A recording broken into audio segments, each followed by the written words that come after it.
সকাল সকাল ঘুম থেকে উঠে একটু হাঁটতে বের হয়েছিলাম। কিছু দূর হেঁটে মেট্রোতে করে চলে গেলাম মতিঝিল। মতিঝিল সকাল সকাল অনেক ফাঁকা। শাপলা চত্বরের সামনে দিয়ে হেঁটে অনেক দূর গেলাম। তারপর ভাবলাম আমাদের প্রিয় একটি রেস্টুরেন্ট হীরাঝিলে খাবো সকালের নাস্তা। ঢুকিয়ে দেখলাম ফালুদা, পুডিং সব সাজানো। অনেক ভিড় ছিল। এখানের বিখ্যাত খিচুড়ি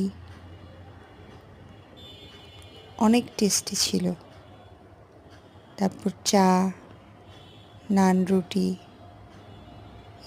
এগুলা খেলাম।